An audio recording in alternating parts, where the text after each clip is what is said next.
Всем привет, друзья! Сегодня будем готовить на наш семейный праздник вот такой торт в стиле Майнкрафт. В данном видео затронем множество моментов, расскажем, как в домашних условиях затемперировать шоколад быстрым способом, при этом длительное время сохраняя его в текучем состоянии, не повторяя процессов темперирования заново. А также покажем изготовление шоколадных сфер, сборку торта, велюровое покрытие, создание декора и сам процесс декорирования. Для приготовления самих полусфер мы используем вот такую пластиковую форму диаметром 18 сантиметров. Процесс приготовления самого торта мы начинаем с выпечки бисквитов и подготовки всех начинок. Мы это сделали заранее. Внутри можно использовать абсолютно любую начинку, даже самую нежную. Для создания любых шоколадных элементов нужно обязательно затемперировать шоколад. Мы уже растопили его на водяной бане, а теперь температуру нужно быстро опустить. Мы всегда делаем это в широкой, тонкой металлической миске. На дно снизу мы кладем замороженные ягоды и начинаем активно мешать, хорошо проходясь по дну лопаткой. Для сферы диаметром 18 сантиметров у нас уходит около 600 грамм шоколада. В это же количество входит шоколад, нужный для создания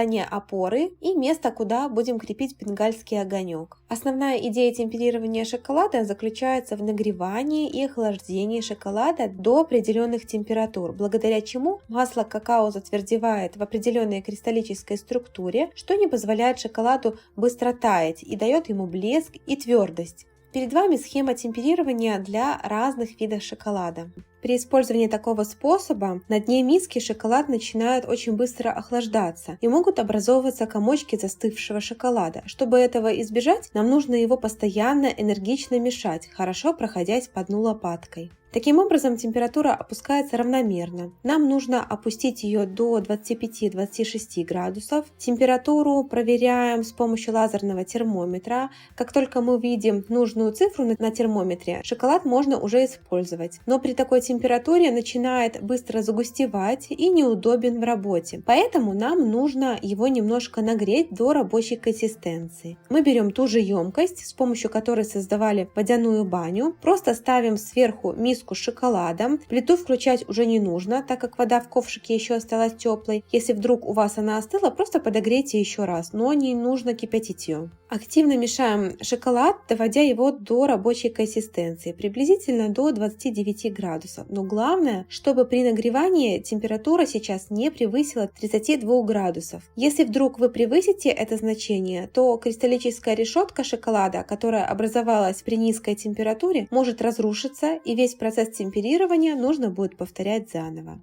Не более 10 минут у нас занял весь процесс темперирования от момента уже растопленного шоколада. Нам удобно заливать сферы при температуре шоколада 29 градусов. Будем использовать вот такую поликарбонатную форму диаметром 18 сантиметров, которую заранее нужно протереть сухой салфеткой, смоченной в спирте или водке. Начинаем заливать первый слой. Обратите внимание, чтобы на дне миски не образовался конденсат от водяной бани, так как при вливании шоколада он может стечь и попасть в сферу. Поэтому протрите заранее дно миски перед вливанием его в сферу. Равномерно распределяем шоколад по форме. Можно помочь распределить лопаткой, если вдруг текучести недостаточно, или постукивать по форме снизу, помогая шоколаду растекаться. Переворачиваем форму на миску и оставляем так примерно на минуту. Таким образом, остатки лишнего шоколада будут стекать вниз. У нас прошло около минуты, и теперь стягиваем форму по краю миски. Таким образом снимается с ободка сферы остатки шоколада. Форму с залитым шоколадом отправляем в холодильник для стабилизации буквально на 5 минут. Для того, чтобы нам удалось использовать стекший шоколад еще раз, не прибегая повторно к процессу темперирования, нужно не допустить его застывания. Для этого нужно миску с оставшимся шоколадом поставить в ковш с теплой водой, периодически подходя и мешая шоколад. Проверяем температуру, чтобы значение не превысило 31 градус. Мы периодически снимаем миску с кастрюльки и ставим ее обратно. Если вам удастся сохранить шоколад до следующего этапа работы с ним, не превысив данное температурное значение, кристаллическая решетка не разрушится,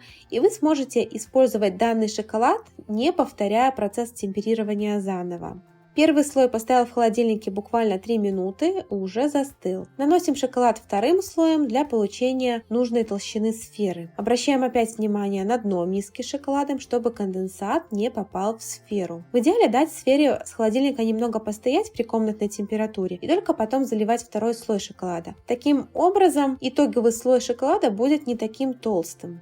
Распределяем его таким же образом, но за счет того, что сейчас сфера еще прохладная, шоколад на ней схватывается быстрее. Поэтому отстукиваем вот так об стол, чтобы весь лишний шоколад не застыл внутри, а стек побыстрее. Иначе шоколадный слой получится очень толстый. Снимаем точно так же, как и в прошлый раз, проводя формой об бортик миски. И опять отправляем в холодильник для стабилизации.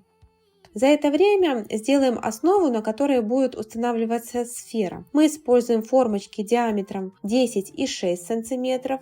Заливаем туда тот же шоколад при помощи кондитерского мешка слоем около 1 см. Для создания кружочка, куда будем потом вставлять бенгальский огонь, использовали форму диаметром около 4 см. Сейчас отправляем в холодильник буквально на 5 минут для застывания. После чего достаем из формы и будем приступать к приклеиванию шоколада к подложке. Подложка обязательно должна быть плотной. У нас это 2 подложки из ДВП шириной 3,2 мм, склеенные между собой при помощи двухстороннего скотча. Если использовать неплотную подложку, то в будущем при поднятии торта за счет прогиба в подложке крепление сферы будет ненадежным. Теперь нужно приклеить основание к подложке. Для этого нижнюю поверхность основания нужно немного растопить. Берем горячую поверхность, у нас это тарелка из микроволновки, прикладываем к ней основание, чтобы оно подплавилось, и переносим его на центр подложки.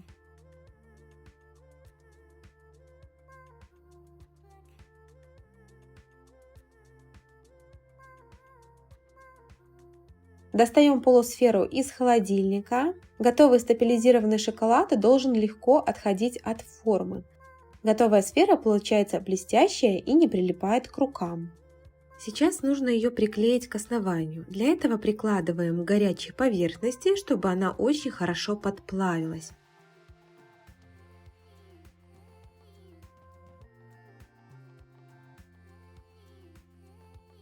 У нас край сферы получился неровный, поэтому мы его также сейчас подплавим, чтобы он сгладился. В центр кладем растопленный шоколад, хорошо проходя край внутренней поверхности. И сразу же устанавливаем сферу.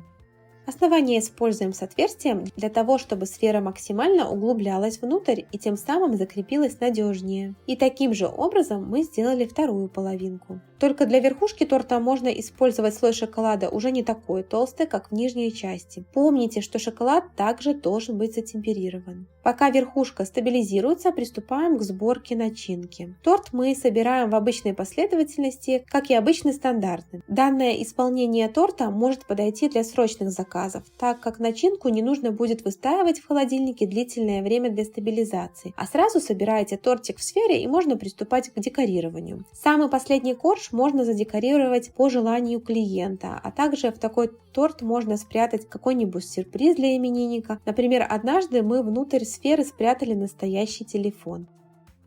Для того, чтобы закрыть 2 половинки, мы верхнюю сферу прикладываем к горячей поверхности, чтобы край немного расплавился, и сразу же закрываем нижнюю полусферу.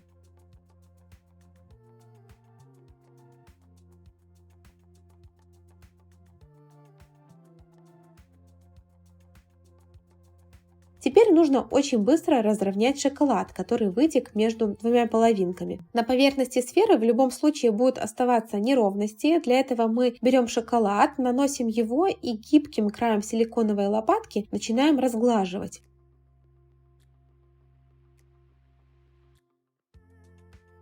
Излишки все снимаем, чтобы переход был плавным. И вот так тщательно разглаживаем, стараясь минимизировать видимость шва. Для того, чтобы приклеить верхушку, в которой будет вставляться бенгальский огонь, ее нужно подрезать немного ножом, чтобы создалось вот такое углубление, которое потом будет плотно прилегать к сфере. Приклеиваем при помощи растопленного шоколада. Теперь ставим торт в холодильник для охлаждения. и приступаем к велюровому покрытию. Соотношение шоколада и какао-масла 60/40. Берем 100 грамм шоколада и 60 грамм какао-масла. Ставим в микроволновку и растапливаем импульсами. У нас шоколад уже растворился, теперь добавляем жирорастворимый краситель. Мы будем использовать вот такой, и после чего пробиваем блендером. Перед тем, как готовить велюровую смесь, нужно хорошенько охладить торт. Это необходимо для того, чтобы велюр ложился красиво. Для этого мы ставим торт в морозильную камеру на 20-30 минут. И за это время приготовим велюровую смесь. Добавляем еще немного желтого и зеленого красителя. Перемешиваем лопаткой и даем постоять так пару минут. За это время остатки нерастворившихся частичек красителя разойдутся до конца и температура немного снизится. Вставляем пакет в емкость краскопульта и переливаем велюровую смесь в него. Так не нужно будет потом мыть емкость. Остатки массы будут храниться в этом мешочке. Температура нанесения велюра на белом шоколаде должна быть 28-30 градусов. Если будет выше, то покрытие будет некрасивое. Все поверхности, возле которых будет наноситься велюр, лучше чем-то укрыть, иначе потом будете все долго отмывать. Мы наносим велюр при помощи обычного краскопульта из строительного магазина. Он ничем не отличается от того, что продается в кондитерских, разве что намного дешевле. Торт достали из морозилки, и теперь будем наносить велюр в несколько этапов. Наносим небольшой слой, ждем, пока он немного застынет на торте, и покрываем следующим слоем. Если вы видите, что велюр не застывает, тогда нужно поставить на какое-то время торт в морозилку для охлаждения и продолжить нанесение через пару минут. Краскопульт держим на расстоянии. Если будете подносить слишком быстро, то струя краски будет ложиться плотно и уже не будет нужного эффекта велюра. Так нанесли весь велюр, а теперь будем приступать к декору. Мы распечатали на мастике при помощи пищевого принтера вот такую картинку, обрезали лишнее, и теперь нужно ее приклеить к торту. Для этого будем использовать оставшуюся велюровую смесь. Также можно использовать и обычный шоколад. Наносим аккуратно на заднюю поверхность мастихина, прикладываем к торту и аккуратно разглаживаем. Также тут можно использовать и картинки на сахарной бумаге. Сейчас при помощи коричневого красителя, разведенного в водке, промажем край мастики и нарисуем трещинки. Чтобы вставить фитилек, можно сделать чем-то острым отверстие в шоколаде и только потом вставлять его. Также на растопленную велюровую смесь мы приклеили цифру, а теперь крепим съедобный мох. Такой мох мы готовили в одном из наших видео, ссылочку на приготовление и рецепт оставим в описании под видео. В самом конце вставляем также распечатанный на мастике со шпажкой меч. Вот такой торт у нас получился весом 2,3 кг. Многие, наверное, думают, каким же образом кушать такой торт. Покажем вам кусочек из нашего семейного праздника. Верхушку нужно разбить, снять отколовшийся шоколад, а внутренности разложить по тарелочкам. Либо же перевернуть нижнюю часть торта на тарелку и разрезать прям с шоколадом горячим ножом. При помощи сферы можно воплотить огромное множество идей в жизнь, а другие наши работы вы можете посмотреть на нашем инстаграм-канале. Ссылка будет в описании под видео. Надеемся, это видео было полезным и увлекательным для вас. Не забывайте подписываться на наш канал и ставить лайки. С вами была студия «Кондитерская сестры». До новых встреч в новых роликах.